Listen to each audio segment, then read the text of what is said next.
जय मां। श्री गणेशाय नमः।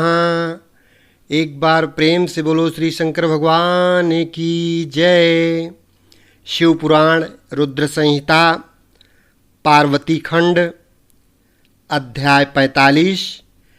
भगवान शिव का अपने परम सुंदर दिव्य रूप को प्रकट करना, मेना की प्रसन्नता और क्षमा प्रार्थना तथा पूर्वासिनी स्त्रियों का शिव के रूप का दर्शन करके जन्म और जीवन को सफल मानना। ब्रह्मा जी कहते हैं, नारद, इसी समय भगवान विष्णु से प्रेरित हो तुम शीघ्र ही भगवान शंकर को अनुकूल बनाने के लिए उनके निकट गए। वहां जाकर देवताओं का कार्य सिद्ध करने की इच्छा से नाना प्रकार के स्तोत्रों द्वारा तुमने रुद्रदेव को संतुष्ट किया। तुम्हारी बात सुनकर शंभु ने प्रसन्नतापूर्वक अद्भुत, उत्तम एवं दिव्य रूप धारण कर लिया।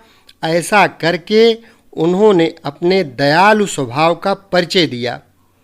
मुने, भगवान शंभु का वह स्वरूप कामदेव से भी अधिक सुंदर तथा लावण्य का परम आश्रय था।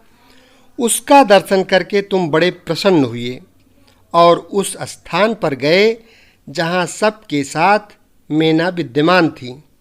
वहाँ पहुंचकर तुमने कहा, विशाल नेत्रों वाली मैंने भगवान शिव के उस सर्वोत्तम रूप का दर्शन करो। यह रूप प्रकट करके उन करुणामय शिव ने तुम पर बड़ी ही कृपा की है। तुम्हारी यह बात सुनकर शैलराज की पत्नी मेना आश्चर्यचकित हो गईं। उन्होंने शिव के उस परमानंददायक रूप का दर्शन किया जो करोड़ों सूर्यों के समान तेजस्वी, सर्वांग सुंदर, विचित्र, वस्त्रधारी तथा नाना प्रकार के आभूषणों से विभूषित था। वह अत्यंत प्रसन्न, सुंदर हास्य से सुशोभित, ललित लावण्य से लसित, मनोहर गौरवर्ण, द्युतिमान तथा चंद्रलेखा से अलंकृत था। विष्णुवाद संपूर्ण देवता बड़े प्रेम से भगवान शिव की सेवा कर रहे थे।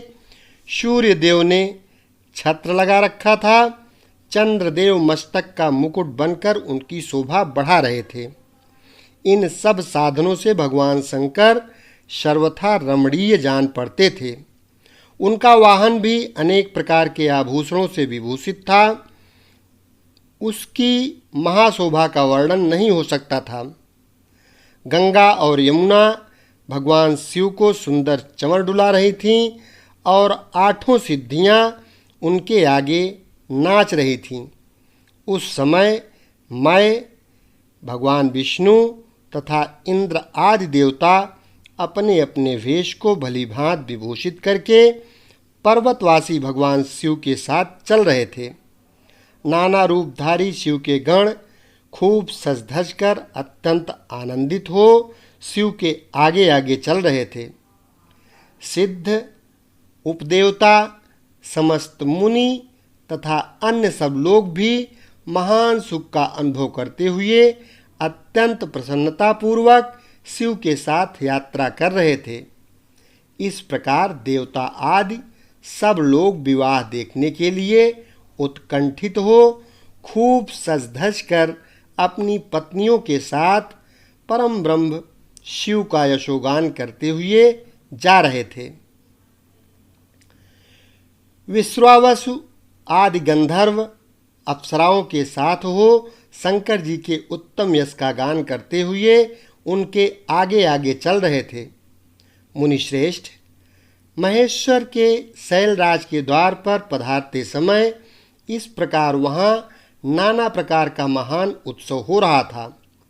मुनीश्वर, उस समय वहाँ परमात्मा शिव की जैसी शोभा हो रही थी उसका विशेष रूप से वर्णन करने में कौन समर्थ हो सकता है। वैसे उन्हें विलक्षण रूप में देखकर मेना क्षण भर के लिए चित्र लिखी सी रह गई। फिर बड़ी प्रसन्नता के साथ बोली, महेश्वर, मेरी पुत्री धन्य है जिसने बड़ा भारी तप किया और उस तप के प्रभाव से आप मेरे इस घर में पधारे। पहले जो मैंने आप शिव को अक्षम्य निंदा की है, उसे मेरी शिवा के स्वामी शिव आप क्षमा करें और इस समय पूर्णतः प्रसन्न हो जाएं। ब्रह्मा जी कहते हैं, नारद, इस प्रकार बात करके चंद्रमौल शिव की स्तुति करती हुई शैल प्रिया मेना ने उन्हें हाथ जोड़ प्रणाम किया। फिर वे लज्जित हो गईं। इतने में ही बहुत सी पूर्वासिनी स्त्रियां भगवान शिव के दर्शन की लालसा से अनेक प्रकार के काम छोड़कर वहां आ पहुंची। जो जैसी थीं वैसे ही अस्त व्यस्त अवस्था रूप में दौड़ी आईं। भगवान शंकर का वह मनोहर रूप देखकर वे सब मोहित हो गईं। शिव के दर्शन से हर्ष को प्राप्त हो प्रेम पूर्ण हृदय वाली वे नारियां महेश्वर की उस मूर्ति को अपने मनोमंदिर में बिठाकर इस प्रकार बोलीं। पूर्ववासिनियों ने कहा, अहो, हिमवान के नगर में निवास करने वाले लोगों के नेत्र आज सफल हो गए। जिस जिस व्यक्ति ने इस दिव्य रूप का दर्शन किया है, निश्चय ही उसका जन्म सार्थक हो गया है। उसी का जन्म सफल है और उसी की सारी क्रियाएं सफल हैं। जिसने संपूर्ण पापों का नाश करने वाले साक्षात शिव का दर्शन किया है। पार्वती ने शिव के लिए जो तप किया है, उसके द्वारा उन्होंने अपना सारा मनोरथ सिद्ध कर लिया। शिव को पति के रूप में पाकर ये शिवा धन्य और कृतकृत्य हो गईं। यदि विधाता शिवा और शिव की इस युगल जोड़ी को सानंद एक दूसरे से मिला न देते तो उनका सारा परिश्रम निष्फल हो जाता। इस उत्तम जोड़ी को मिलाकर ब्रह्मा जी ने बहुत अच्छा कार्य किया है। इससे सबके सभी कार्य सार्थक हो गए। तपस्या के बिना मनुष्यों के लिए शंभु का दर्शन दुर्लभ है। भगवान शंकर के दर्शन मात्र से ही सब लोग कृतार्थ हो गए। जो सर्वेश्वर गिरजापति शंकर का दर्शन करते हैं, वे सारे पुरुष श्रेष्ठ हैं और हम सारी स्त्रियां भी धन्य हैं। ब्रह्मा जी कहते हैं, नारद, ऐसी बात कहकर उन स्त्रियों ने चंदन और अक्षत से शिव का पूजन किया और बड़े आदर से उनके ऊपर खीलों की वर्षा की। वे सब स्त्रियां मेना के साथ उत्सुक होकर खड़ी रहीं और मेना तथा गिरिराज के भूरि भाग्य की सराहना करती रहीं।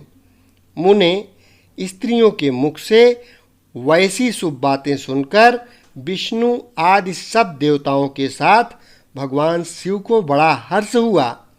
अध्याय 45 संपन्न हुआ। एक बार प्रेम से बोलो देवादिदेव महादेव की जय। मैया पार्वती जी की जय। शेष अगले भाग में।